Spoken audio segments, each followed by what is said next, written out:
नमस्ते माताओं बहनों, आप सभी का एक बार फिर से स्वागत है हमारे YouTube चैनल दिव्य प्रेरणा में। नवरात्रि के दूसरे दिन माता के दूसरे स्वरूप माँ ब्रह्मचारिणी की पूजा अर्चना की जाती है।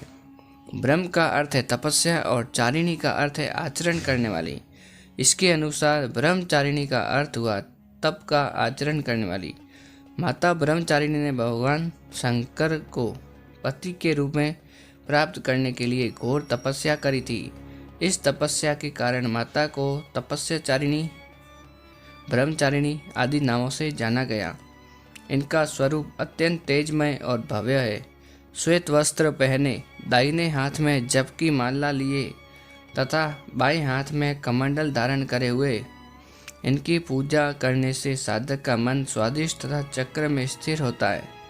अपने पिता दक्ष प्रजापति द्वारा किए गए भोलेनाथ के अपमान से क्रोध में आकर योगाग्नि में भस्म होने के बाद माता सती पर्वतराज हिमालय के घर पुत्री के रूप में जन्म लिया। यहाँ उनका नाम पार्वती या शैलपुत्री रखा गया।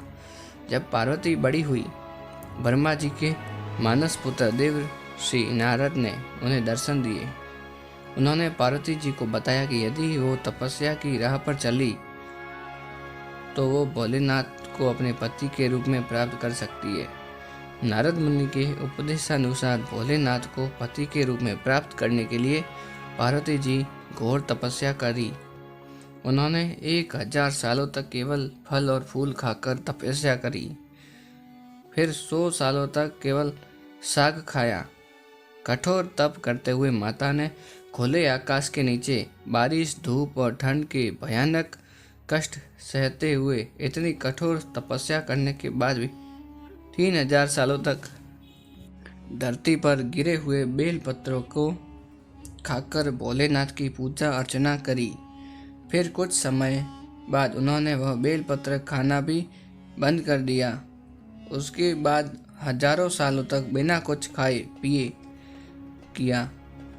इस तपस्या के कारण देवी का शरीर दुबला पतला और कमजोर हो गया। उनकी यह निर्बल दशा देखकर उनकी माता मैना को बहुत दुख हुआ। उनकी ये कठोर तपस्या देख तीनों लोकों में हाहाकार मच गया। सभी देवता, ऋषि और पुण्य आत्माएं माता की तपस्या की प्रशंसा करने लगे। अंत में देवी के तप से प्रसन्न होकर ब्रह्मा जी उनके समक्ष प्रकट हुए और उनसे पूछने लगे कि देवी, आज तक इतनी कठोर तपस्या किसी ने भी नहीं की है। ऐसी तपस्या केवल आप ही से संभव है। आपकी इस परम पवित्र और अलौकिक तपस्या की चर्चा चारों दिशाओं हो रही है। आपकी मनोकामना अवश्य पूरी होगी और आपका विवाह भगवान शिव शंकर से ही होगा और वही आपको पति के रूप में प्राप्त होंगे। अब आप इस तपस्या को खत्म करें और अपने घर लौट जाए।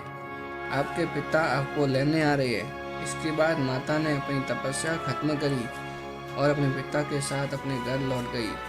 उसके बाद भोलेनाथ में माता पार्वती को अपनी पत्नी के रूप में स्वीकार किया। लंबे समय तक कठोर तप करने के कारण ब्रह्मा जी ने माता पार्वती को नाम दिया ब्रह्मचारिणी। इस दिन विधि विधान से माँ ब्रह्मचारिणी की पूजा अर्चना करने से सभी मनोकामना पूरी होती है और विशेष फल की प्राप्ति होती है। इनकी पूजा अर्चना में त्याग, संयम और सदाचार जैसे गुणों की प्राप्ति होती है। माँ ब्रह्मचारिणी की पूजा अर्चना से व्यक्ति को धैर्य प्राप्त होता है और विजय की प्राप्ति होती है।